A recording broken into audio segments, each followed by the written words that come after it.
2 साल देश की न्यायिक व्यवस्था की सबसे ऊंची कुर्सी पर रहे सीजेआई चंद्रचूड़ का कार्यकाल अब समाप्त होने वाला है। अब अगला नंबर किसका होगा? नए सीजेआई की नियुक्ति की प्रक्रिया, यानी कि सीजेआई की नियुक्ति की प्रक्रिया क्या होती है? अक्टूबर का महीना शुरू होते इन सारी बातों की चर्चा होने लगी है। तो चलिए इस वीडियो के जरिए जानते हैं सीजेआई चंद्रचूड़ कब रिटायर होंगे और देश का अगला सीजेआई कौन होगा। साथ ही सबसे अहम चर्चा इस पर करेंगे कि सीजेआई की नियुक्ति की प्रक्रिया आखिर होती कैसे है। वहीं इस वीडियो के अंत में एक ऐसे सवाल का जवाब है जिसको देखकर आप चौंक उठेंगे। नमस्कार, मैं सुधीर कुमार सिंह, वन इंडिया हिंदी में आपका स्वागत है।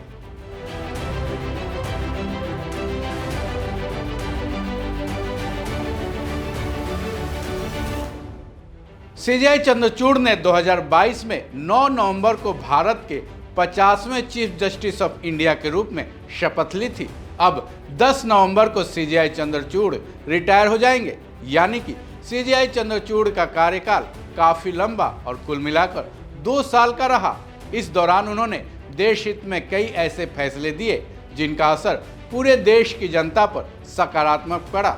हालांकि कुछ ऐसे भी मुद्दे आए जहां उनको नेगेटिविटी का सामना तक करना पड़ा, लेकिन यहां यह कह देना जरूरी है कि आप कोई भी काम करेंगे उसमें आपको समर्थन और असमर्थन दोनों का सामना करना ही पड़ता है। सीजेआई के केसेज को वन इंडिया ने हमेशा प्रमुखता से दिखाया है। अब सबसे बड़ा सवाल यह है कि सुप्रीम कोर्ट के अगले चीफ जस्टिस यानी चीफ जस्टिस ऑफ इंडिया कौन होंगे। जहां तक कि किसी भी पद पर चयन होने की बात आती है, सबसे पहले सीनियरिटी को देखा जाता है। चीफ जस्टिस ऑफ इंडिया की नियुक्ति की प्रक्रिया तो काफ़ी लंबी है, लेकिन उसमें सबसे पहला क्राइटेरिया सीनियरिटी ही होता है। सीजेआई की नियुक्ति प्रक्रिया की बात इसी वीडियो के अगले हिस्से में करेंगे।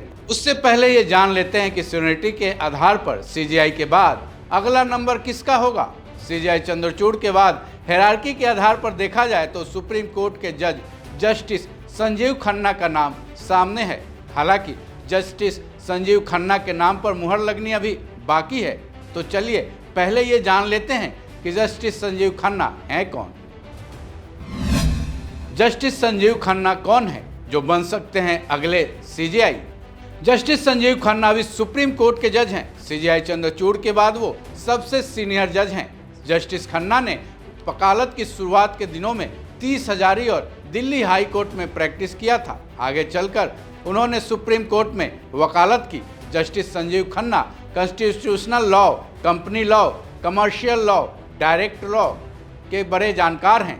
दिल्ली हाई कोर्ट में ही प्रैक्टिस करते वक्त 2005 में वो दिल्ली हाई कोर्ट के एडिशनल जज बनाए गए।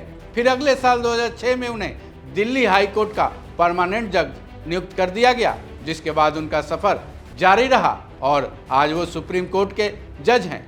वहीं जस्टिस खन्ना 2023 से सुप्रीम कोर्ट के लीगल सर्विस कमेटी के प्रेसिडेंट भी हैं। साथ ही वो नेशनल लीगल सर्विसेज के एग्जीक्यूटिव चेयरमैन हैं। साथ ही नेशनल जुडिशियल एकेडमी भोपाल की गवर्निंग काउंसिल के मेंबर भी हैं और अब वो सीजेआई की रेस में सबसे आगे हैं। सब कुछ ठीक रहा तो सीजेआई चंद्रचूड़ के बाद जस्टिस संजीव खन्ना अगले चीफ जस्टिस ऑफ इंडिया होंगे। चलिए अब जानते हैं चीफ जस्टिस ऑफ इंडिया की नियुक्ति होती कैसे है। कौन बन सकते हैं सीजेआई?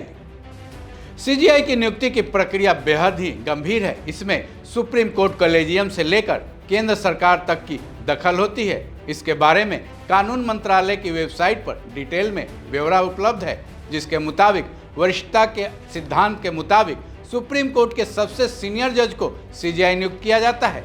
सबसे पहले केंद्रीय कानून मंत्री वर्तमान सीजेआई से नए सीजेआई की नियुक्ति के लिए सिफारिश मांगते हैं। साथ ही सीजेआई की नियुक्ति के लिए अधिकतम आयु 65 साल की होनी चाहिए। यहाँ बता दें कि सुप्रीम कोर्ट के किसी भी जज की रिटायरमेंट की आयु 65 साल होती है। साथ ही ये भी नियम है कि वो भारत के नागरिक होने चाहिए। देश के किसी भी हाई कोर्ट में कम से कम 5 साल जज के रूप में वो काम कर चुके हों। इसके साथ ही देश के किसी भी हाई कोर्ट में 10 साल तक प्रैक्टिस कर चुके हों। सबसे बड़ी क्राइटेरिया ये है कि वो सुप्रीम कोर्ट के सबसे सीनियर मोस्ट जज होने चाहिए। चलिए अब जानते हैं सीजेआई की नियुक्ति प्रक्रिया क्या होती है। दरअसल सीजेआई की नियुक्ति 6 चरणों से होकर गुजरती है। सीजीआई की नियुक्ति के 6 चरण। पहला, सिफारिश। कानून मंत्रालय वर्तमान सीजीआई से अगले सीजीआई के नाम की सिफारिश मांगते हैं। दूसरा, परामर्श। कानून मंत्रालय के दूसरे जजों से भी सलाह ले सकते हैं। तीसरा, प्रस्तुति। वर्तमान सीजीआई की सिफारिश पीएम के सामने पेश। सलाह। प्रधानमंत्री सीजीआई की नियुक्ति पर राष्ट्रपति को सलाह देते हैं। फैसला। सीजीआई की नियुक्ति पर राष्ट्रपति की अंतिम मुहर लगने के बाद ही सीजीआई का चयन होता है। छठा और अंतिम, शपथ। नियुक्ति के बाद चीफ जस्टिस ऑफ इंडिया पद की शपथ ली जाती है। सीजीआई की नियुक्ति को संविधान में भी जगह दी गई है। संविधान के आर्टिकल 124 में सुप्रीम कोर्ट की स्थापना, उसका गठन, सीजीआई और सुप्रीम कोर्ट के जजों की नियुक्ति का प्रावधान है। संविधान के आर्टिकल 124 में इस बारे में लिखा गया है कि भारत में केवल एक ही सुप्रीम कोर्ट होगा, साथ ही उसके एक मुख्य न्यायाधीश यानी चीफ जस्टिस ऑफ इंडिया होंगे। साथ ही ये भी लिखा गया है कि जब तक संसद के कानून के मुताबिक जजों की संख्या न बढ़ाई जाए तब तक मूलतः 7 से ज़्यादा जज सुप्रीम कोर्ट में नहीं होंगे। लेकिन समय समय पर जजों की संख्या बढ़ी और आज सुप्रीम कोर्ट में सीजीआई चंद्रचूड़ को मिलाकर कुल 34 जज हैं। वहीं संविधान के आर्टिकल 124A में लिखा गया है कि भारत के राष्ट्रपति सुप्रीम कोर्ट के सीजीआई के साथ सभी जजों की नियुक्ति करेंगे। साथ ही देश के सभी हाई कोर्ट्स के जजों की नियुक्ति भी राष्ट्रपति ही करेंगे। सीजीआई के क्या होते हैं काम?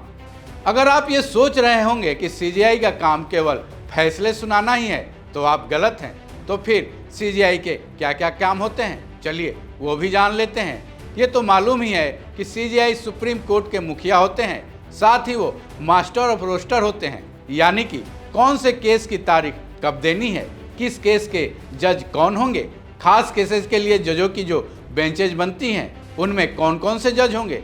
इन सारे कामों पर सीजीआई की अंतिम मुहर लगनी जरूरी होती है।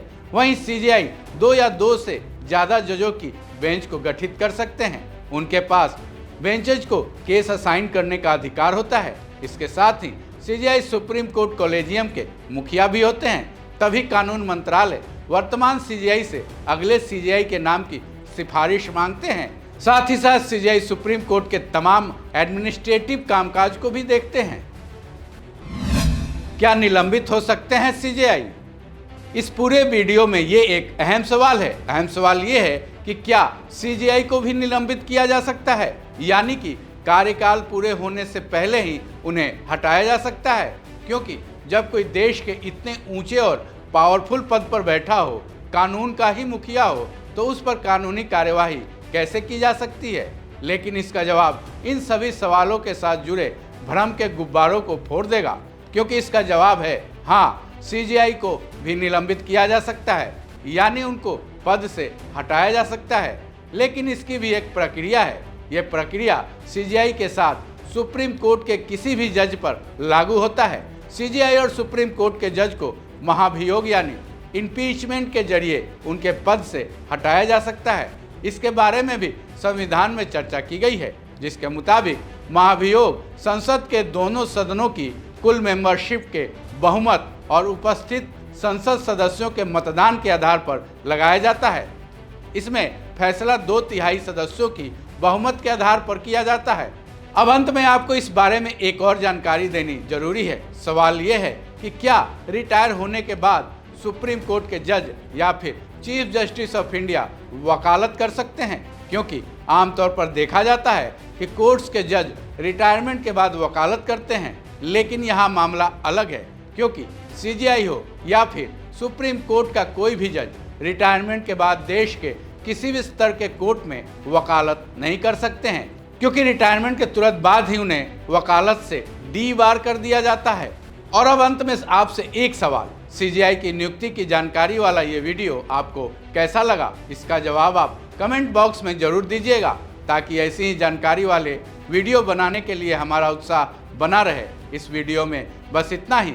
अगली जोरदार जानकारी और खबरों वाले वीडियो के लिए जुड़े रहें वन इंडिया हिंदी के साथ। नमस्कार।